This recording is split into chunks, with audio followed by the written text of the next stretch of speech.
Milkshake, hot wings. Breaking news, a wave of milkshakings has taken place across the UK. At the time of recording, Tommy Robinson has been milkshaked twice, Nigel Farage got milkshook, and Carl of Swindon got absolutely covered in the stuff. And as far as I know, the flavours have been strawberry and also banana and salted caramel. Ooh, fancy. Now, a lot of the people who have spoken out against this tidal wave of milkshakings have said that it's not in defence of the individuals in question, that Tommy Robinson, Carl Benjamin, and indeed Nigel Farage are all absolutely reprehensible. What they argue is that we can't lower ourselves to their level by giving up on polite and rational debate altogether and turning to dairy. Now, you might already know what I think about debates. I think they're kind of dumb, but I do think we need to more seriously engage with this idea that getting milkshake in your mush or on your gums constitutes some kind of fundamental threat to democratic values. Now, is having milkshake lobbed at politicians an ideal condition of politics? Sorry to be a centrist, but I think I'm going to have to say no. But then again, neither is having an MEP candidate repeatedly make rape jokes about a female Labour MP with utter impunity. Or for that matter, the candidacy of Tommy Robinson, also known as Stephen Yaxley Lennon, a man with a proven history of violence, of racism, taxi. Taxi. Little p*** drives car. and appalling taste in suits. That one's self-evident.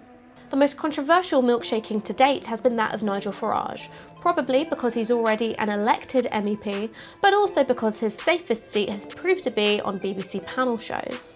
Tommy Robinson, Carl Benjamin and Nigel Farage differ in their levels of mainstream respectability, but all three of them share this one tactic in common. We've all seen the videos of Tommy throwing punches or Carl Benjamin saying he'd rape someone if pressured, but it's worth pointing out that Nigel Farage also uses a lot of violent rhetoric in his public appearances. Then I will be forced to don khaki, pick up a rifle and head for the front line. And just 8 days after Labour MP Joe Cox was shot and stabbed to death by a right-wing nationalist, Nigel Farage boasted that the Brexit campaign had been won without a single bullet being fired. So when I've brought this up in the mainstream media, I've just been dismissed by people saying that Nigel Farage is simply an eccentric or he's a blusterer using metaphors. I disagree. I think something much deeper is going on here. And it's this thing called stochastic terrorism. What stochastic terrorism refers to are public speech acts by prominent figures which are deliberately designed to inflame tensions. So it might be dehumanizing language against racial or minority groups, it might be desensitizing us to the idea of sexual violence, or it might be rhetoric which normalizes the idea of a coming civil war.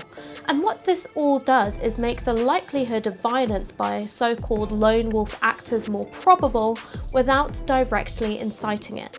The radicalization of violent right-wing extremists doesn't just happen in the dark corners of 4chan, it happens in the broad daylight of mainstream discourse. Anders Breivik quoted Daily Mail columnist Melanie Phillips at length in his manifesto. Darren Osborne, the Finsbury Park mosque attacker, was radicalised by Tommy Robinson.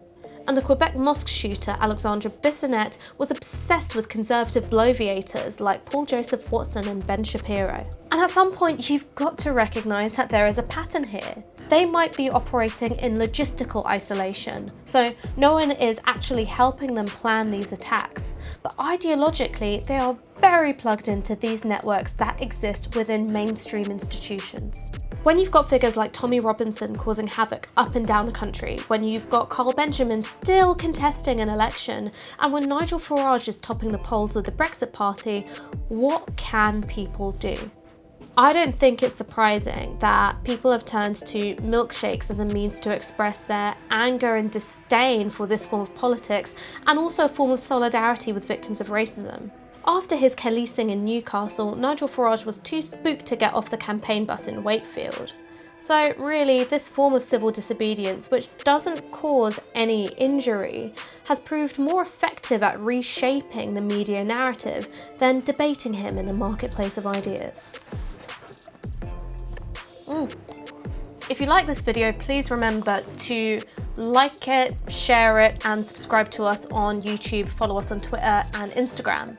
And if you really liked this video, please feel free to go to support.novaramedia.com and give us some money, because milkshakes aren't cheap.